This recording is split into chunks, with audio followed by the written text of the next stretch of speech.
Moissanite engagement rings have become extremely popular in the past couple years, and in fact, there are a ton of people out there claiming that they are actually better than diamond engagement rings. With that being said, in this video I'm going to give you a brief but in-depth breakdown of diamond versus moissanite so that you can have the tools to figure out if moissanite is the best option for you.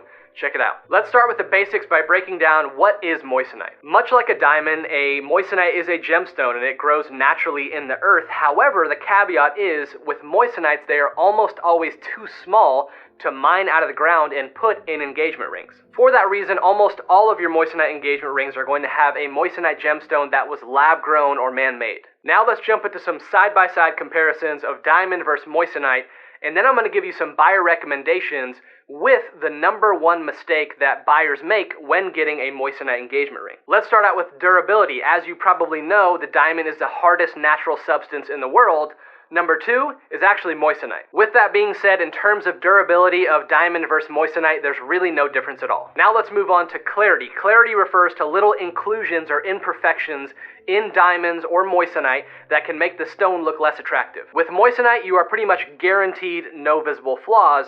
That is not, however, the case with diamonds. When you're diamond shopping, you need to be very aware of inclusions. If you get a stone that has inclusions that are visible, it is very unflattering and actually will decrease the value of that stone. And one final note on clarity: if you want an internally flawless diamond that's going to match the clarity of a moissanite, you're going to pay an extremely high premium for that, so keep that in mind. Now let's move on to shine and brilliance, or in other words, how sparkly that stone is going to be, and this one I think will actually surprise a lot of people. By the way, if this video is helping, do me a favor, hit subscribe. Moissanite stones actually have the highest refractive index of any other stone, which makes them the shiniest or most brilliant stones in the world. Diamonds are the second most brilliant stone that exists. However, there is a negative with the brilliance of the moissanite stone. When moissanite gemstones are reflecting light, they always reflect a rainbow type color out of the stone. In fact, a lot of jewelers call this stone a disco ball because of the rainbow reflection. Diamonds are very different from moissanite in the sense that they are known for reflecting, ideally, a pure white reflection. By the way, this issue plays into the number one mistake moissanite buyers make. I'm going to cover that in just a second. And finally, probably the most identifiable difference between diamond and moissanite is price. When considering a diamond versus a moissanite that are relatively the same size, you can be pretty much positive that you're going to save thousands of dollars less going with the moissanite option as opposed to the diamond option. Now at this point, you're probably asking the really good question: why are diamonds so much more expensive than moissanite?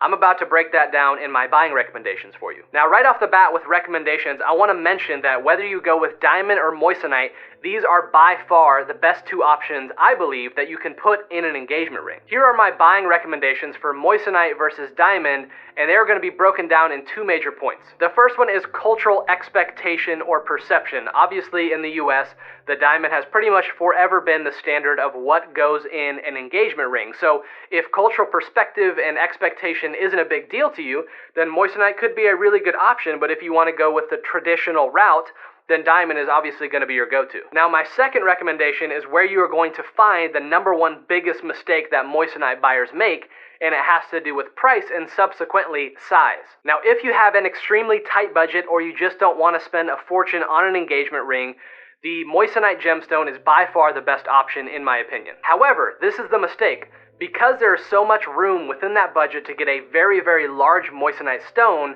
I've had several clients buy a moissanite and then regret it because, number one, it is too big and it looks awkward or uncomfortable, and people are raising a lot of questions of how could he have afforded that big of a diamond. And then the second part of this is because it is such a big gemstone, the rainbow aspect of the reflective light that's coming out of the moissanite intensifies, and so it makes it more obvious that it's actually not a real diamond if you were to put it side by side, but even in some cases, you can tell just by looking at it. So if your budget is anywhere from maybe $1,000 to $2,500, I would say moissanite is your sweet spot. Anything up from there, I would consider a lab-grown diamond next, and then an earth mine diamond ring. I hope this video helped. We will catch you on the next one.